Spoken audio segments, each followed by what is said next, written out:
Կան ընդդիմադիր ճակերտավոր շրջանակներ, ովքերի տարբերություն մեզ շատ լավ տեղյակ են վերևներում ընթացող պրոցեսներին, բանակցային կուլիսներին, արտաքին կամ ներքին քաղաքական խոհանոցին։ Նրանք 2018-ից շունչները պահած սպասում էին, որ Նիկոլը հողերը կտա եւ իրենք կվերցնեն իշխանությունը։ Հետո սպասում էին, որ Նիկոլը պատերազմը կպարտվի եւ իրենք կվերցնեն իշխանությունը։ Երբ դա չստացվեց, սպասում էին, որ Նիկոլը Ղարաբաղից կհրաժարվի եւ իրենք կվերցնեն իշխանությունը։ Հետո որ Ղարաբաղը կհայաթափվի եւ իրենք կվերցնեն իշխանությունը։ Հետո որ Ադրբեջանը կհարձակվի եւ իրենք կվերցնեն իշխանությունը։ Այսպես, ճակերտավոր ընդդիմադիրները քաղաքական դաշտը իրենց փողերով եւ լրատվականներով օկուպացնելով սպասում էին, թե ինչ փորձանք պիտի գա երկրից գլխին, որ իրենք Նիկոլից վերցնեն իշխանությունը։ Նիկոլն էլ քաջ գիտակցում էր, որ պետք չէ այդ շրջանակներին նեղացնել, իրավական պատասխանատվության ենթարկել կամ մեկուսացնել, քանի որ դրանք երազանքի ընդդիմություն են ցանկալի իշխանության համար, իրենց անտի-ռեյտինգով։ Ահա այսպես, հասել ենք Իրանի նկատմամբ Իսրայելի ագրեսիային եւ մարդիկ նախապես տեղյակ, սպասում էին, որ այդ թոհուբոհի մեջ Ադրբեջանը վերջապես կհարձակվի, Ռուսաստանը կգա փրկելու եւ իրենք կվերցնեն իշխանությունը։ Բայց Ադրբեջանը լուռ է, իսկ Թուրքիան Նիկոլին հրավիրում է Անկարա։ Ըստ օդում կախված լուրերի, Միացյալ Նահանգները երաշխավորել են Ադրբեջանի զսպվածությունը Իսրայելի հարձակումներից առաջ։ Ըստ Նիկոլի պահվածքի, Մոսկվա գնալու եւ ինչ-որ մեկին փնտրելու կարիք այլևս չկա, ոտքերն ընկնելու եւ պատերազմը դադարեցնելու խնդրանքով նվաստանալու համար։ Իսկ ինչպես գիտեք, եթե Մուհամեդը չի գնում լեռան մոտ, ապա լեռն է գալիս Մուհամեդի մոտ։ Ահա Նիկոլը չի գնում Մոսկվա, փոխարենը Մոսկվան է գալիս Նիկոլի մոտ, իրենց ձևով միջամտելու։ Նիկոլը 5 օր լուռ էր եւ եկեղեցու մասին ոչինչ չէր խոսում։ Բոլորի ուշադրությունը կենտրոնացած էր մեր հարևան Իրանի վրա։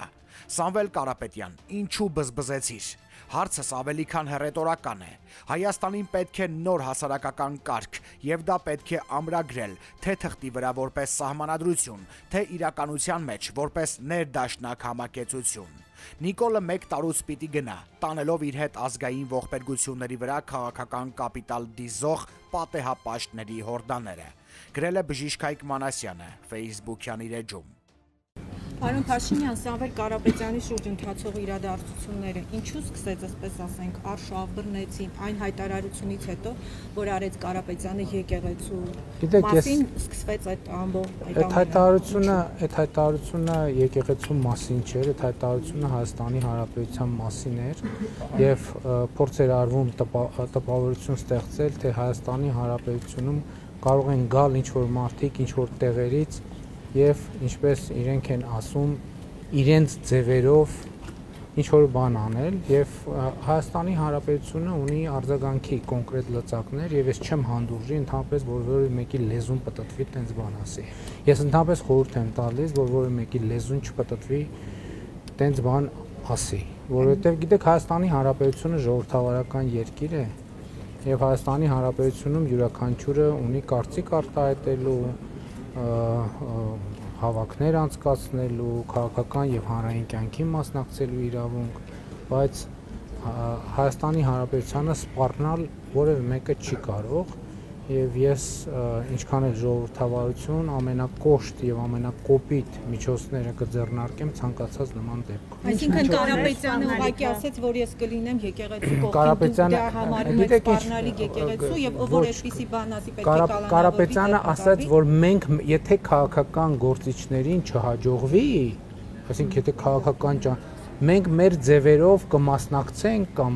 կմիջամտենք եւ այլն եւ այդպես շարունակ։ Դա արժանացել է եւ արժանանալու է կոնկրետ համարժեք գնահատական։ Ընդհանրապես ես ձեզ մի բան ասեմ, որ Հայաստանի Հանրապետության ժողովուրդն էլ իմիջիայլոց մեզ մեղադրում է եւ մարզային այցերում էլ այդ մեղադրանքը հաճախ են նշում։ Մեր երկրում ցավոք շատերը կամ ոմանք ժողովրդավարությունը փորձում են նույնացնել թուլության հետ։ Ես ասում եմ, նրանք ովքեր կփորձեն կամ կշփոթվեն ժողովրդավարությունը թուլության հետ շփոթել, պետության համը կմնա նրանց բերաններում։ Այսինքն ով որ ասի, որ կանգնել են եկեղեցու կողքը նույն ճակատագրին է արժանանալու։ Ով որ ասի, որ եթե քաղաքական գործիչները եւ ճանապարհները չաշխատեն, մենք մեր ձևերով կմիջամտենք, արժանանալու է, մենք մեր ձևերով կմասնակցենք, արժանանալու է, այո։ Հիմա պարոն Փաշինյան։ Եվ ուրիշը ասեմ, ես կարծում եմ նաեւ հիմա արդեն հայտնի է, իմ կարծիքով նաեւ այդ հայտարարությունը ընդհանրապես կապ չունի ոչ եկեղեցու, ոչ եկեղեցու շահերի հետ։ Ես ուղիղ 1 ամիս առաջ, 1 ամիս ժամկետով տվել էի կառավարության անդամներին, վերաբերելի անդամներին հանձնարարական, որ կամ հեծին կողմից ժողովրդին հասցված վնասը պետք է վերականգնվի, այդ ինչ պատմություն է, իմ բազմաթիվ մարզային այցելությունների ընթացքում ես զարմանքով եւ զայրույթով դրա մասին հրապարակային խոսել եմ մի քանի անգամ, զարմանքով եւ զայրույթով արձանագրեցի, որ ըստ էության հեծը իր գործունեության արդյունքում Հայաստանում գրեթե էներգետիկ ճգնաժամ է ստեղծել եւ հիմա նաեւ վերլուծությունը հիմք է տալիս մտածելու առնվազն թույլ չի տալիս հրաժարվել այդ մտքից, որ այդ ամեն ինչը արվել է եւ արվում է Հայաստանում ներքին հանրային դժգոհություն գեներացնելու համար։ Բայց ես տվել էի հանձնարարական, որ մի ամսվա ընթացքում կամ պետք է հստակ ժողովրդին հասցրած վնասը վերականգնելու մեխանիզմներ դրվեն, կամ հեծը պետք է ազգայնացվի, այսինքն պետականացվի։ Իմ հանձնարարականի օրը լրանում է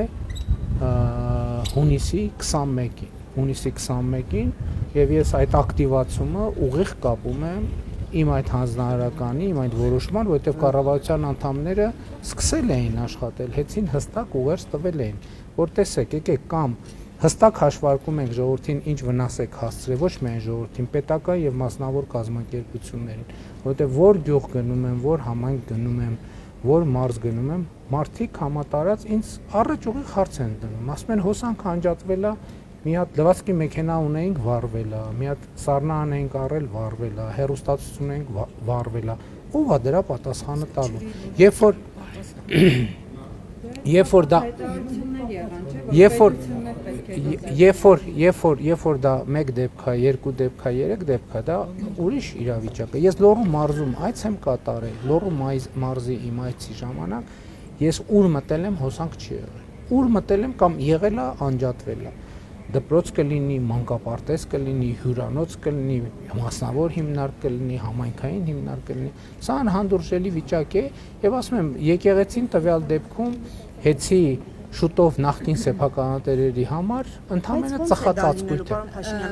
Ներողություն, բայց պայմանը արդեն խախտում ենք, էլի։ Ենթադրում եմ, որ ոչ, իրենն է։ Ինքը ուղղակի հետո կմնա։ Պարոն Փաշինյան, հիմա Սամվել Կարապետյանը 3 հայտարարեց, որ թքած ունի հեծի հետ կապված գործընթացների վրա, այսինքն դուք բիզնես ես գործունեությամբ դադարեցման կամ ազգայնացման անվան տակ չեք կարող իր մտադրություններից նրան հետ պահել, այսինքն ինչ եք անելու Սամվել Կարապետյանի հետ, քրեական գործեր են հարուցվելու, ներդրումները ամբողջ տարիներ, որ ինքը իրականացրել է Հայաստանում, դրանք բոլոր ազգայնացվելու են, ինչ գործողություններ եք անելու Սամվել Կարապետյանի հետ եւ ինչպես եք բեհափարի հետ կապված գործընթացները իրագործելու ձեր ուզած սցենարով դուք ուզում եք հեռացնել նրան բեհարանից։ Հայաստանի Հանրապետությունում կա իրավակարգ եւ այդ իրավակարգի շրջանակներում կարծում եմ ամենաարագ եւ արդյունավետ գործելու տեղը ազգային ժողովն է, կարծում եմ մեր մասնագետները քննարկում են արդեն ազգային ժողովի քաղաքացիական պայմանագիր խմբակցությունը եւ ազգային ժողովում արդեն կա նախագիծ, օրենքի նախագիծ, որտեղ ձեր բոլոր հարցերի պատասխանը տրվում է։ Հեծը ազգայնացնելու մասին օրենքի նախագիծ եւ կից օրենքներում կամ օրենքում փոփոխություններ կատարելու նախագիծ ամեն ինչ տեղի կունենա օրենքով։ Քրեական վարույթները դրա հետ այս տրամաբանության կապ չունեն, կապ կստեղծվի թե չէ, այդ արդեն ուրիշ խնդիր է, բայց բում process-ը, հա, ինչ մտադրություն, որ ինքը մասնակցելու է այս գործընթացներին իր ձևով, այսինքն ինքը յետ չի կազմելու, ինչ է կանելու։ Իր ձևով, տեսեք, իր ձևով ես ասում եմ, այդպես ասած, իր Հայաստանի Հանրապետությունում քաղաքական գործունեություն կարող է ծավալել յուրաքանչյուր անձ, բայց երբ որ մի կողմ է դրվում քաղաքական գործունեությունը, մյուս կողմում դրվում է իր ձևով մասնակցությունը, Հայաստանի Հանրապետությունը կկասեցնի ցանկացածի իր ձևով որևէ հարց լուծելը։ Իր ձևով վարելով աղոթելն է։ Շատ լավ, ես կարծում եմ քննչական մարմինները կտան համապատասխան գնահատականներ, իսկ մոմ վառելու հետ կապված կարծում եմ կարող է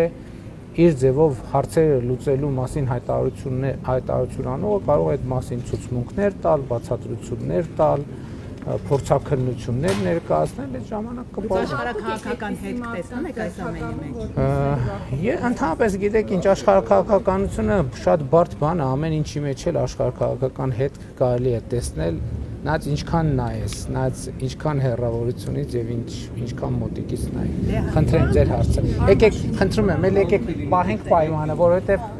հա մյուս գործընկերների իրավունքները բան չանենք, որ արագ շարժվենք, էլի ես էլ փորձեմ արագ պատասխանել։ Դրա համար խնդրում եմ երկրորդ հարցը մի տվեք, որ ես կարողանամ արագ պատասխանել։ Եվ որովհետեւ ենթադրում եմ, որ այն հարցը, որ տալիս եք, թեմաները մոտավորապես պարզ են, ինչ են հարցը։ Աշխարհաքաղաքականությունից խոսեցիք, ամբողջ աշխարհը խառնված է իրար, պատերազմներ են գնում, դուք պատերազմ եք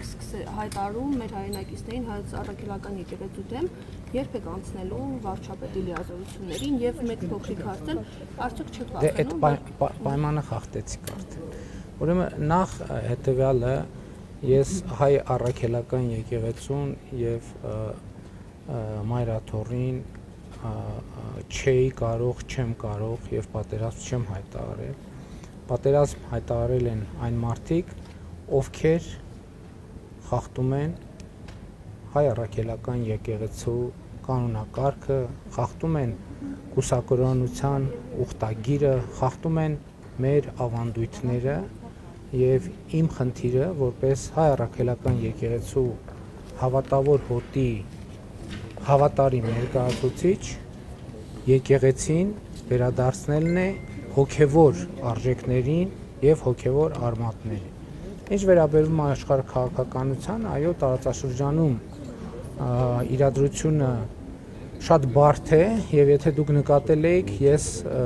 այդ իրադարձությունների մեկնարկից ի վեր ներքաղաքական հարցերով առանձնապես չի արտահայտվում, բայց դա չի նշանակում, որ մյուսները այդ պասիվությունը պետքա օգտագործեին լկտի հարցակումներ անելու համար։ Այդ լկտի հարցակումները համարժեք պատասխան կստանան։ Ես ունեմ արդեն համոզվել եք, խնդրեմ։ Չունեք հարցեր։ Դուք վստահաբար ընդունում եք արդեն մայիսի 31-ից սկսած, որ սրբազանները խախտել են այդ կուսակցության ուխտը։ Միշտ ասում եք հիմքեր կա, արդեն ԿՊԱ-ականներն էլ դա որպես բացարձակ ճշմարտություն են ներկայացնում, երեկ էլ վեհապարին շնորհավորում էին հայրերի օրվա առիթով։ Ուզում եմ հասկանալ, բացի ձեր ենթադրությունները, դուք որևէ այլ հիմք ունեք նման մեղադրանքներ հնչեցնելու հայ առաքելական սուրբ եկեղեցու ծառաների նկատմամբ։ Ես կարծում եմ, որ ես ունեմ ապացույցներ, եթե ես խոսում եմ, ուրեմն ես ունեմ ապացույցներ, բայց ես առաջարկել էի, դուք չեք նկատել, որ չեն վիճարկում իրենք դա։ Իրենք չեն վիճարկում։ Ասում են անլուրջ է ձեր հայտարարությունը։ Իրենք չեն ասում, իրանք ընդհանրապես չեն վիճարկում իմ հայտարարությունները, չեն վիճարկում։ Այ երբ որ կվիճարկեն, ես առաջարկել էի, եթե իրենք որևէ ձևով վիճարկում են, իրենք կարող են դատի տալ եւ այդ ապացույցները կներկայացվեն կամ այլ ձևաչափով այդ ապացույցները կներկայացվեն։ Խնդիրը այն է, հետեւյալը, ընդ որում ես ուզում եմ շատ հստակ ընդգծեմ, ընդ որում ես մոռացա մի վարքյան։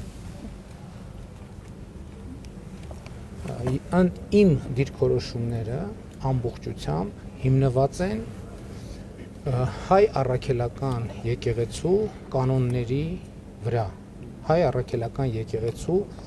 իրավական կանոնների վրա, որով հենց եկեղեցին ինքը Հայաստանի Հանրապետության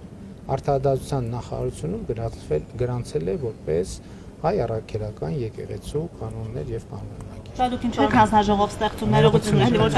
երկրորդ հարցն եք տա։ Պարոն Փաշինյան, որոշ քաղաքական գործիչներ ասում են, որ հոգեբորականների դեմ այս պայքարը բերելու է բախումների քաղաքացիական պատերազմի, արդյոք դուք բացառում եք նման սցենարը եւ Գարեգին երկրորդին ինչպես եք հեռացնելու։ Հնարավոր է, որ իրավապահները նույն կերպ ասեն եկեղեցի մտնեն։ Գիտեք, ես անհեթեթ եմ համարում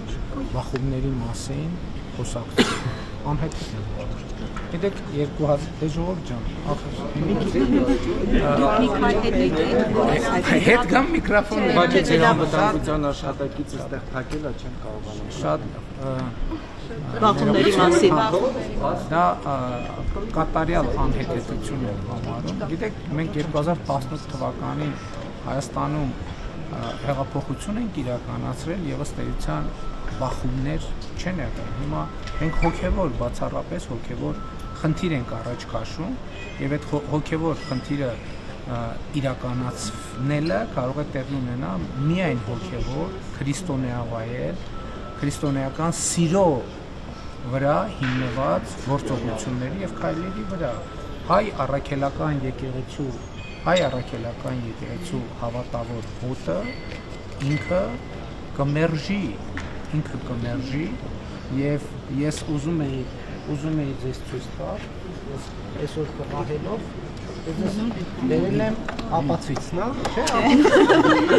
ես ձեզ բերել եմ այն մյուս գիրքը, այս գիրքը տեսա, Կանոնագիր քայլեր, համաբարբար կանոնագիր քայլեր, այս գրքերի մեջ է սահմանված, սրանք հայ առաքելական եկեղեցու դարերով այս գրքի մեջ կանոնները ձևակերպվել են 356 թվականից Աշտիշատի ժողովից սկսած, որտեղ հստակ ասվում է, որ ուսակրոնությունը խախտած եպիսկոպոսը, իսկ գիտեք, որ կաթոլիկոսը նույնպես եպիսկոպոս է, կարգալույծ է արվում։ Նրանք չեն կարող ընդհանրապես խորանին մոտենալ, նրանք չեն կարող հաղորդակից լինել հայ առաքելական եկեղեցու սրբություններին եւ դա ոչ թե ես եմ ասում, դա սահմանված է մեր նախնիների սուրբ ավանդով, պատգամով եւ կանոններով։ Այստեղ ահագին բառեր կան իմիջիայլոց, ես կարդացել եմ, ահագին բառեր կան, ես հիմա հումոր չեմ ասում։ Նոր բառեր էլ կան, ձեզ ծանոթ բառեր էլ կան, անծանոթ բառեր էլ կան, բայց այսօր չեմ կարծում, թե մենք գիտեք, ինձ ես առավոտյան շատ վաղ եմ արթնանում եւ ամեն օր գոնե 1.5 ժամ նվիրում եմ ընթերցանությանը։ Եկեղեցու, գիտեք ինչ, վերջին շրջանում, վերջին ամիսներին հիմնականում հայ ժողովրդի պատմությանը,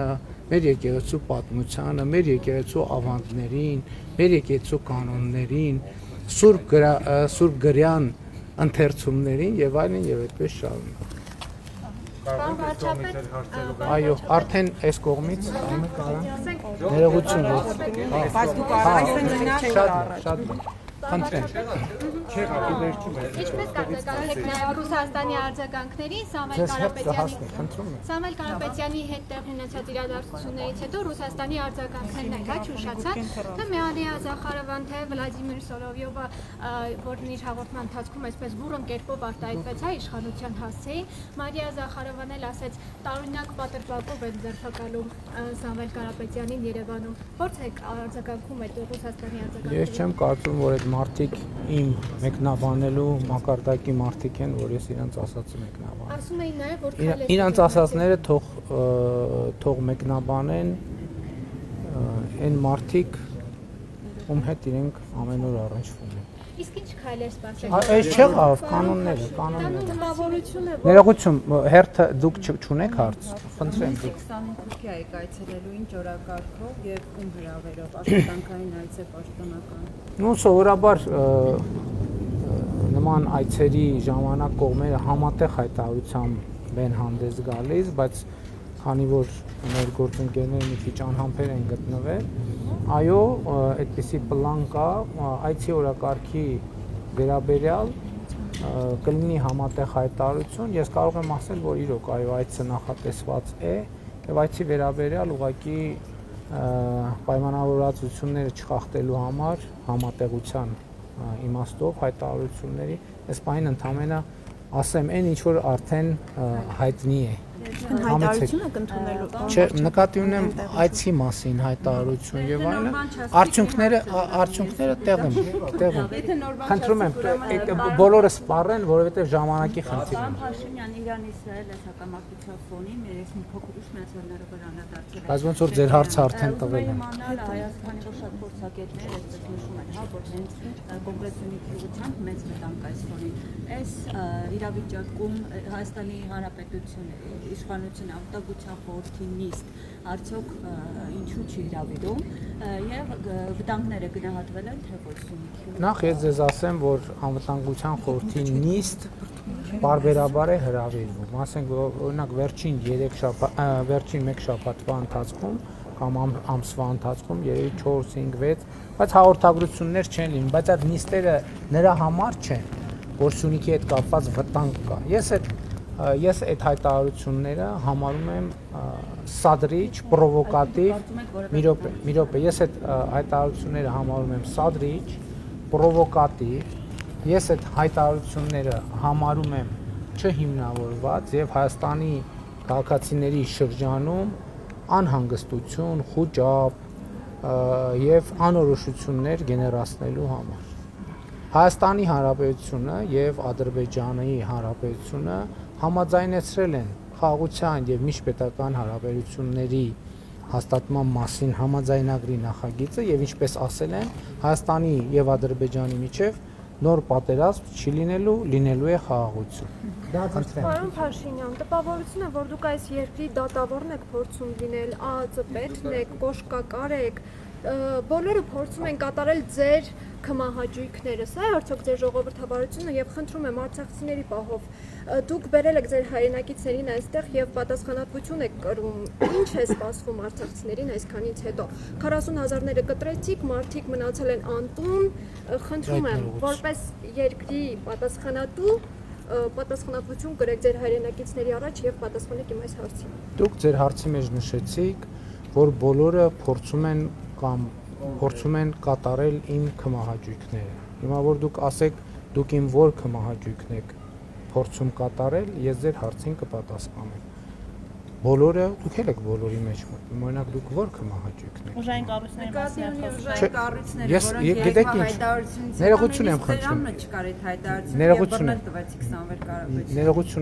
Ներողություն եմ խնդրում, ես հարցը լսեցի եւ հարցին պատասխանեցի։ Խնդրեմ։ Իսկ արցախցիների պահով չեք ուզում անդրադառնալ։ Կանդրադառնամ, հեսա կհարցը։ Պարոն Փաշինյան, արդյոք ձեզ հայտնի դարձել են տեղեկություններ այն մասին, որ Ինչն է խնդիրը, ոնց սխալ են կանգնած։ Հա? մեզ են նախատում։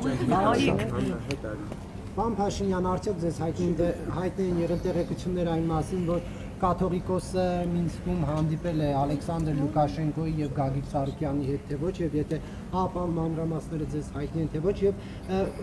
երկրորդ հարցը չի ենթահարցը դուք երբ եք քրիստոնեությունը ընդունել ինչու է այս հարցը առաջանում որովհետեւ դուք շուրջ 1 ամիս առաջ է որ սկսել եք այս եկեղեցին մաքրելու գործընթացը եւ եթե քրիստոնյան տեսնում է որ եկեղեցում խնդիր կա պետք է չնայի լրագրող է պատգամավոր է վարչապետ է պետք է շտապ քայլեր ձեռնարկի բայց մենք դուք այս վերջում եք սկսել այս գործընթացը հարցեր են առաջանում ինչու այս փուլում Գիտեք ես նաեւ նրա Մինսկից ոչ մի տեղեկություն չունեմ իսկ այս հարցի վերաբերյալ իմ դիտարկումները իմ կարծիքները դիրքորոշումները ես սկսել եմ արտահայտել շատ վաղուց իմ լրագրող եղած տարիներին եւ եթե ձեզ հետաքրքիր լինի կտեսնեք որ այդ թեմայով տասնյակ հոդվածներ եմ գրել անդրադարձել եմ եւ այլն եւ այդպես շարունակ բայց ես ձեզ նաեւ ուղիղ ու անկեղծ ուզում եմ ասեմ ինչքան էլ դա ես հասկանում եմ որ մի մասին միամիտ կթվա իսկ մյուս մասին կթվա ոչ իրական ես երկար ժամանակ ես չեմ հավատացել այդ լուրերին որովհետեւ ես ուղղակի չեմ մտածել որ այդպիսի բան կարող է լինել ես հիմա հասկանում եմ իհարկե որ սա մի քիչ տարօրինակ է հնչում այդ առումով բայց այն պահից երբ որ ինձ համար այդ փաստերը եղել են ապացուցելի ես հասկացել եմ որ չեմ կարող որպես հայ առաքելական եկեղեցու հավատավոր, հետևորդ չեմ կարող ուղղակի անտարբերության մատնել այդ հարցը։ Ես վարչապետի ինչ լծակ եմ օգտագործել, այդ ներողություն, այդ էջը ես բացել եմ 2011 թվականին։ Հետևորդ չունեիք մինչև 2018 թվականը։ Բայց ինչ կապ ունի։ Մինչև 18 ձեզ հետևում են որպես վարչապետի, ոչ որպես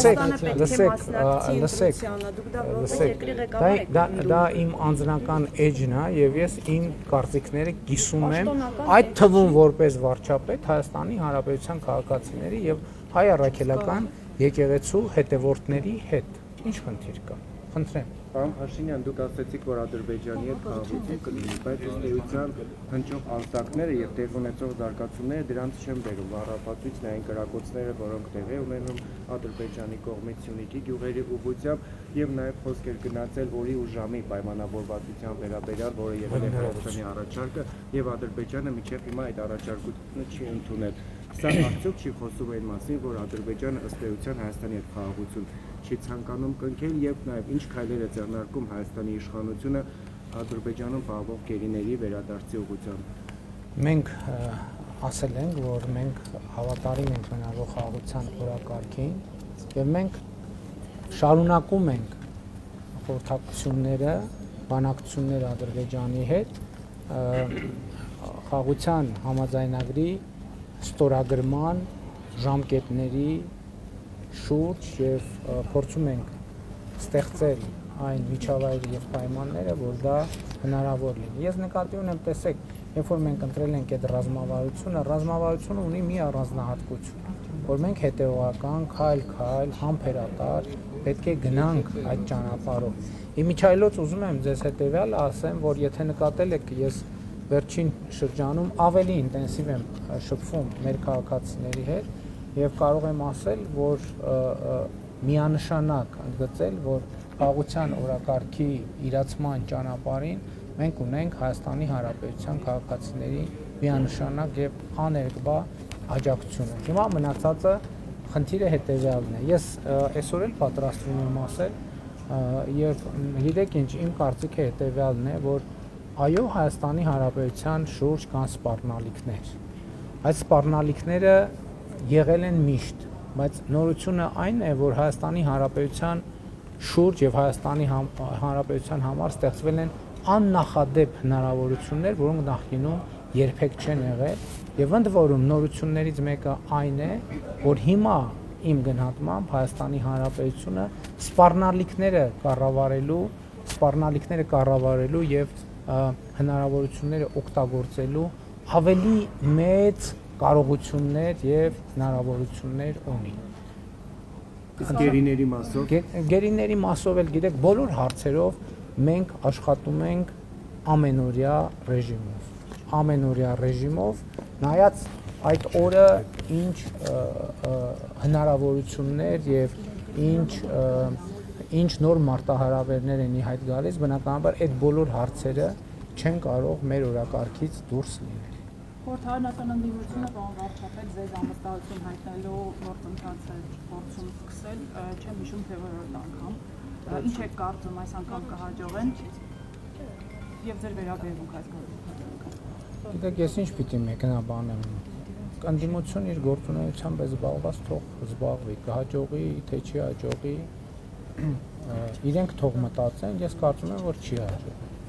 Կարծում եք պատճառներ չկան։ Սավետ Կարապետյանի շուրջ երեկվա իրադարձությունից հետո նաև շատ թեմատիկներ ակնարկում են, որ սա ուղի Ռուսաստանից, այսպես ասած, հրահանգված է։ Դուք եք շարունակում պնդել, որ Ռուսաստանը հիբրիդային պատերազմ է մղում Հայաստանի դեմ եւ այս գործընթացները հենց Կրեմլից են, այսպես ասած, հրահանգում։ Ես փոխադարձ վստահության վրա հիմնված շատ սերտ աշխատանքային հարաբերություններ ունեմ Ռուսաստանի Դաշնության նախագահի, Ռուսաստանի Դաշնության կառավարության ղեկավարի հետ եւ ես չեմ կարող հավատալ, որ նրանք Կրեմլից կարող է այդպիսի գործողություններ կամ կառավարությունից սպիտակ տուն են անվանում իրենց կառավարությունը նույնպես կարող է Հայաստանի դեմ նման գործողություններ լինել, բայց չեմ բացառում եւ մեծ է հավանականությունը, որ Ռուսաստանում այնուամենայնիվ կան որոշակի շրջանակներ, ընդ որում ոչ միայն Ռուսաստանում կան այդպիսի շրջանակներ, ես վստահ եմ, որ կոնկրետ այս դեպքում այլ երկրներում էլ կան որոշակի շրջանակներ, որոնք այս հիբրիդային գործողությունների եւ հիբրիդային պատերազմի հետևում են կանգնած, բայց ես նաեւ համոզված եմ, որ մենք ունենք բոլոր կարողությունները եւ բոլոր հնարավորությունները կառավարել այդ հիբրիդային ռիսկերը եւ ոչ միայն հիբրիդային ռիսկերը։ Հարգելի լրագրողներ, պայմանավորվածության համաձայն Լեռնային Ղարաբաղից բռնի տեղահանված մեր հայրենակիցների հետ կապված մենք ընթացքի մեջ է բնակարանավորման ծրագիրը, աշխատանքի ծրագիրը եւ այլն, սոցիալական առավել խոցելի խմբերին սոցիալական աջակցության ծրագիրը, ես ուրախությամբ եմ արձանագրում, որ Լեռնային Ղարաբաղից բռնի տեղահանված մեր մի քանի տասնյակ հազար հայրենակիցներ արդեն Հայաստանի Հանրապետությունում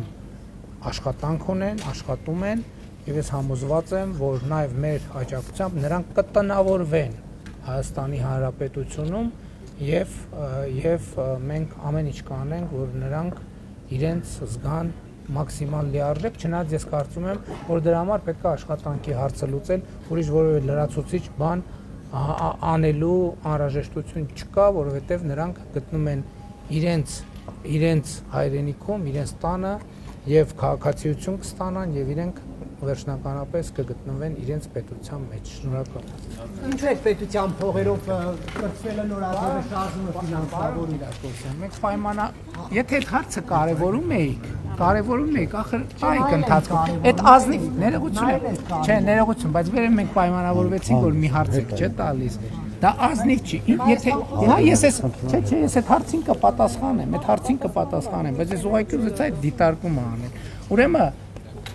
իմ գործունեության ցանկացած ձև, հա, այսօր որ ես եկել եմ ազգային ժողով, հետո որ գնամ հետ ազգային ժողովից, այդ ամեն ինչը ֆինանսավորվում է Հայաստանի Հանրապետության պետական բյուջեից, վարչապետի գործունեության շրջանակում։ Այն ինչ որ ես անում եմ կրծվելը նորաձև է շարժման շրջանակներում, դա համարում եմ իմ որպես վարչապետ գործունեության չափազանց կարևոր մաս, հակառակ դեպքում ես շաբաթ կիրակիները եւ նույնիսկ որոշ աշխատանքային օրերի աշխատանքային ժամեր չէի տրամադրի, ես կա որ մի րոպե, դա Հայաստանի Հանրապետության քաղաքացիների հետ խոսակցություն է, մեր ժողովրդի հետ խոսակցություն է, դա փակ, խորհրդապահական, այսինքն դա գաղտնիք չկա, բայց հանգիստ դահլիճային պայմաններում, դա Հայաստանի Հանրապետության վարչապետի գործունեության մի մաս է եւ Հայաստանի Հանրապետության վարչապետի գործունեությունը չի կարող ֆինանսավորվել այլ աղբյուրից բացի Հայաստանի Հանրապետության պետական բյուջե։ Ընդ որում գաղտնիք չի, չեն ասում ինչ գումարներ է ծախսվում։ Դա այդ գումարները վարչապետի գործունեության առողակարգային եւ այլ ծախսերի մեջ է, որը միշտ էլ գաղտնի է եղել եւ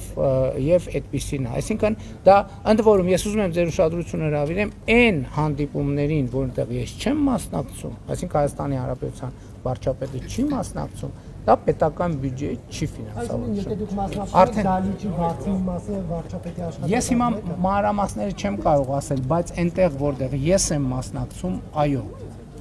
Շնորհակալ եմ։